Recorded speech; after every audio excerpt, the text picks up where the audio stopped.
സംസാരിക്കുന്നത്? നിങ്ങളല്ലേ ഇങ്ങോട്ട് വിളിച്ചത്, എന്നിട്ട് ഞാൻ ആരാണ്? അങ്ങനെയാണോ? ക്യൂട്ടായിട്ടാണല്ലോ സംസാരിക്കുന്നത്. പക്ഷേ ഈ വിളിക്കുന്ന ആളുടെ ശബ്ദം എവിടെയോ കേട്ടതുപോലെ ഉണ്ട്. പക്ഷെ ആരാന്ന് മനസ്സിലാവുന്നില്ല.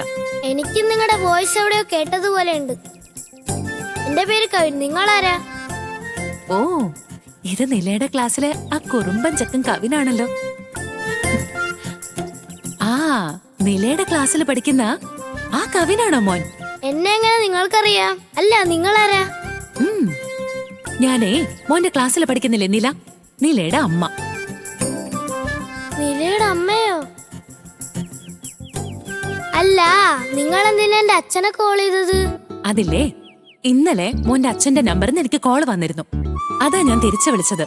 എന്നാ ശരി, കുറച്ചു കഴിഞ്ഞ് എന്റെ അച്ഛൻ വരുമ്പോ പറയാം. എനിക്കിപ്പോ സംസാരിക്കാൻ സമയമില്ല. ഇന്ന് എനിക്ക് എക്സാം ഉള്ളതാ. ബൈ.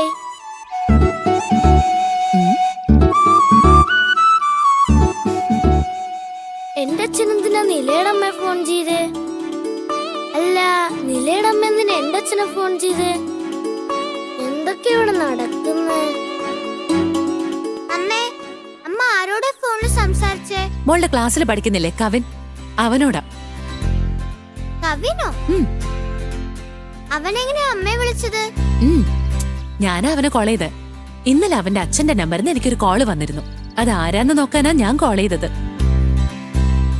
എന്തിനാ ഫോൺ ചെയ്തെന്നൊന്നും എനിക്ക് മനസ്സിലായില്ല.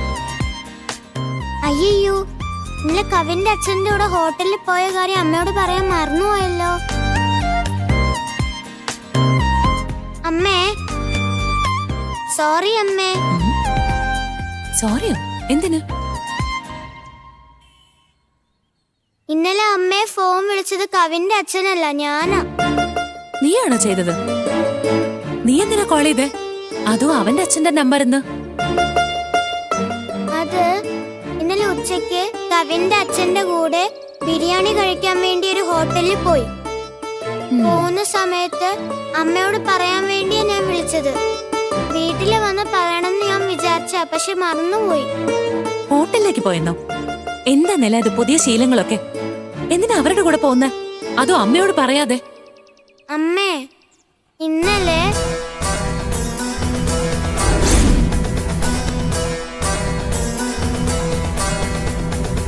വെജ് ബിരിയാണി ആരും എടുത്ത് കഴിച്ചു. അപ്പൊ നീയാണ് എടുത്ത് കഴിച്ചല്ലേ? എന്റെ കൂടെ ഇരുന്ന് അവനും കഴിച്ചതാ.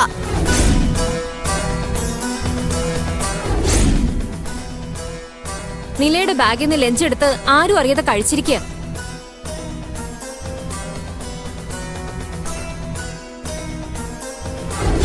എന്നാ കവിന്റെ അച്ഛനാ ഹോട്ടലിൽ പോയി ഭക്ഷണം കഴിക്കാന്ന് പറഞ്ഞ് എന്നെ കൂട്ടിക്കൊണ്ടുപോയത്. അന്നേരം ഞാൻ ഫോൺ വാങ്ങിച്ച് അമ്മയെ വിളിക്കാൻ നോക്കിയത്. പക്ഷെ അമ്മ ഫോൺ എടുത്തില്ല. സോറി അമ്മേ. ശരി ശരി, അമ്മയോട് സോറി ഒന്നും പറയണ്ട. ഇനി എങ്ങോട്ട് പോയാലും അമ്മോട് ചോദിക്കാതെ പോരുത്, കേട്ടല്ലോ? ഓക്കേ അമ്മേ. ശരി വാ, സ്കൂളിലേക്ക് സമയമായി. വാ പോ. നിന്നെ വിട്ടിട്ട് വേണം എനിക്ക് ജോലി. മോളെ, ഞങ്ങൾ രണ്ടുപേരും കൂടി സ്കൂളിൽ കൊണ്ടുപോയി വിട്ടോളാം. നീ ജോലിക്ക് പോവാൻ നോക്ക്. നീ എന്തിനാ വെറുതെ അങ്ങോട്ടും ഇങ്ങോട്ടും അലഞ്ഞു നടക്കുന്നത്? എന്താടി തുറച്ചു നോക്കുന്നത്? അമ്മയെ വിശ്വസിച്ചയച്ചാ വേണ്ടാത്ത കാര്യങ്ങളൊക്കെ അമ്മ ചെവിയിൽ ഒതുക്കി കൊടുക്കും. അതുകൊണ്ട് ഞാൻ തന്നെ എന്റെ മോളെ സ്കൂളിൽ കൊണ്ടുവിട്ടോളാം. വിജി, ഞാൻ ഒന്നും പറയാൻ പോകുന്നില്ല, പോരെ? നീ ഈ കാരണവും പറഞ്ഞോണ്ട് വെറുതെ കൊച്ചിനെ ഞങ്ങളുടെ അടുത്ത് അകറ്റാൻ നോക്കല്ലേ. ഞാൻ നോക്കിക്കോളാം മോളെ, നീ പോവാൻ നോക്ക്. ചേച്ചി, ഞാൻ നോക്കിക്കോളാം. ചേച്ചി പോവാൻ നോക്ക്. ശരി, സൂക്ഷിച്ചു കൊണ്ടുവിടണേ. ബൈ നില. ഇന്നത്തെ എക്സാം നന്നായിട്ട് എഴുതണേ. Okay, all the best. Thank you അമ്മേ. ബൈ. ബൈ. വരട്ടെ എന്നാ. നമുക്ക് പോവാം. ബാ.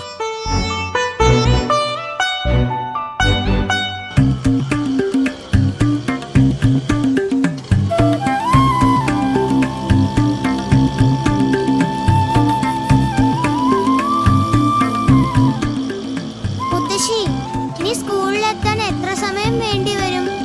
ദേ എത്താറായില്ലേ നമ്മള്. മോളെന്താ ചോദിച്ചേ? അല്ല മുത്തശ്ശി, ഇന്ന് എനിക്ക് എക്സാം ഉള്ളതല്ലേ, അതുകൊണ്ടാ വേഗം പോണെന്ന് ഓ, പറയുന്നത്. നമ്മൾ ഇപ്പൊ അവിടെ എത്തും കേട്ടോ.